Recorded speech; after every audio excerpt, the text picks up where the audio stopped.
Fin de Antíoco Epifanes capítulo 6. El rey Antíoco, en su recorrido por la región alta, tuvo noticias de que había una ciudad en Persia llamada Elimaída, famosa por sus riquezas, su plata y su oro. Tenía un templo rico en extremo, donde se guardaban armaduras de oro, corazas y armas dejadas allí por Alejandro, hijo de Filipo, rey de Macedonia, que fue el primer rey de los griegos. Allá se fue con intención de tomar la ciudad y entrar a saco en ella, pero no lo consiguió, porque los habitantes de la ciudad, al conocer sus propósitos, le ofrecieron resistencia armada y tuvo que salir huyendo y marcharse de allí con gran tristeza para volverse a Babilonia. Todavía se hallaba en Persia cuando llegó un mensajero anunciándole la derrota de las tropas enviadas a la tierra de Judá. Lisias, en primer lugar, había ido al frente de un poderoso ejército, pero había tenido que huir ante los judíos. Estos se habían crecido con las tropas y los muchos despojos tomados a los ejércitos vencidos. Habían destruido la abominación levantada por él sobre el altar de Jerusalén. Había rodeado de altas murallas como antes el santuario, así como a Bet-Sur, ciudad del rey.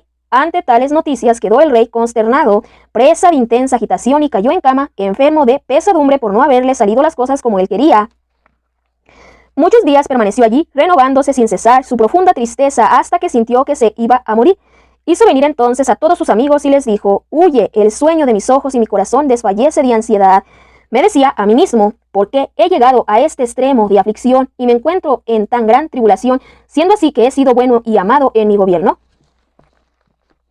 Pero ahora caigo en cuenta de los males que hice en Jerusalén cuando me llevé los objetos de plata y oro que en ella había y envié gente para exterminar sin motivo a los habitantes de Judá. Reconozco que por esta causa me han sobrevenido los males presentes y muero de inmensa pesadumbre en tierra extraña».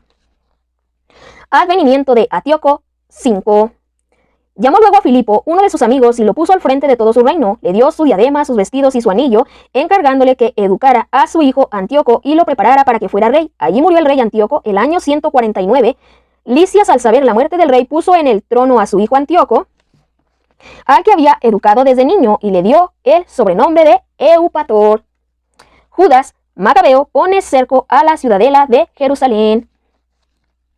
La guarnición de la ciudadela tenía sitiado a Israel en el recinto del lugar santo, buscaba siempre ocasión de causarle mal y de ofrecer apoyo a los paganos. Resuelto Judas a exterminarlos, convocó a todo el pueblo para sitiarlos. El año 150, una vez reunidos, dieron comienzo al sitio de la ciudadela y construyeron plataformas de tiro e ingenios de guerra.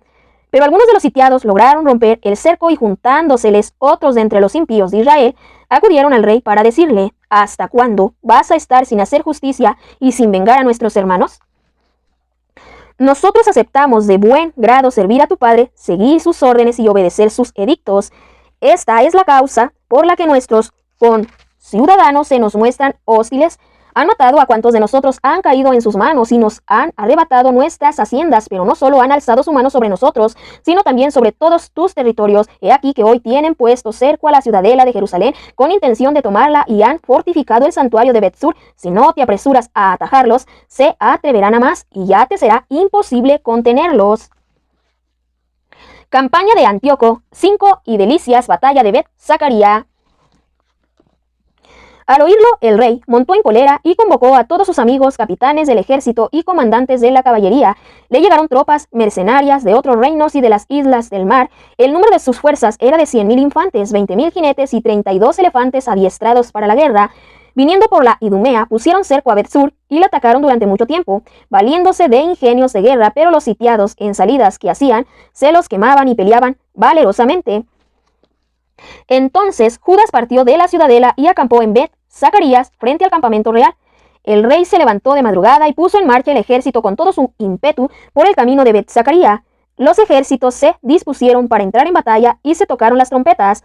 A los elefantes les habían mostrado zumo de uvas y moras para prepararlos al combate. Las bestias estaban repartidas entre las falanges. 1,000 hombres con cota de malla y casco de bronce en la cabeza se alineaban al lado de cada elefante. Además, con cada bestia iban 500 jinetes escogidos, que estaban donde el animal estuviera y lo acompañaban a donde fuera sin apartarse de él.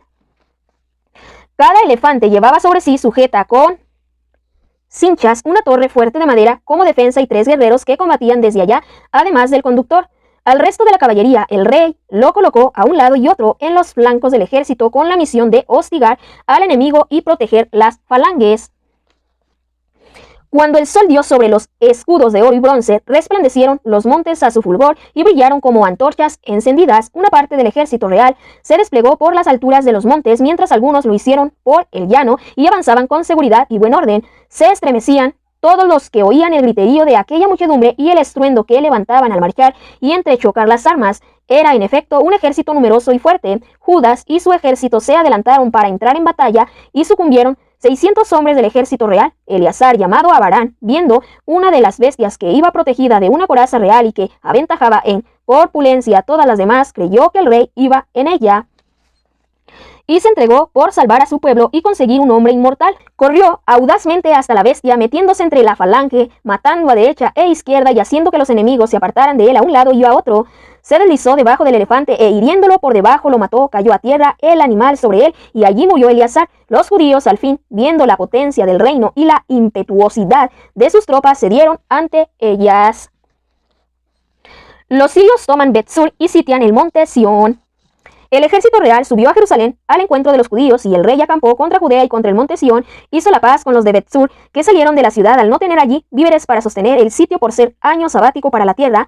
El rey ocupó Bet-Sur y dejó allí una guarnición para su defensa. Muchos días estuvo sitiado el santuario. Levantó allí plataformas de tiro e ingenios de guerra, lanzallamas, catapultas, escorpiones de lanzar flechas y ondas. Por su parte, los sitiados construyeron ingenios contra los ingenios de los otros y combatieron durante muchos días.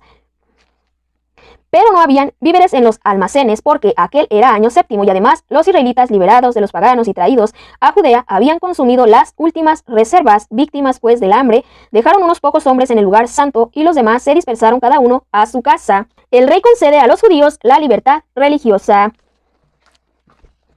Licia se enteró de que Filipo, aquel a quien el rey Antíoco había confiado antes de morir la educación de su hijo Antíoco para el trono, había vuelto de Persia y medía con él las tropas que acompañaron al rey y que trataba de hacerse con la dirección del gobierno. Entonces se apresuró a señalar la conveniencia de volverse, diciendo al rey, a los capitanes del ejército y a la tropa: de día en día venimos a menos, las provisiones faltan, la plaza que asediamos está bien fortificada y los negocios del reino nos urge. Demos pues la mano a estos hombres, hagamos la paz con ellos y con toda su nación y permitámosles vivir según sus costumbres tradicionales, pues irritados por habérselas abolido nosotros se han portado de esta manera. El rey y los capitanes aprobaron la idea y el rey envió a proponer la paz a los sitiados. Estos la aceptaron y el rey y los capitanes se la juraron. Con esta garantía salieron de la fortaleza y el rey entró en el monte Sión, pero al ver la fortaleza de aquel lugar, violó el juramento que había hecho y ordenó destruir la muralla que lo rodeaba. Luego a toda prisa partió y volvió a Antioquía, donde encontró a Filipo, dueño de la ciudad, lo atacó y se apoderó de la ciudad por la fuerza.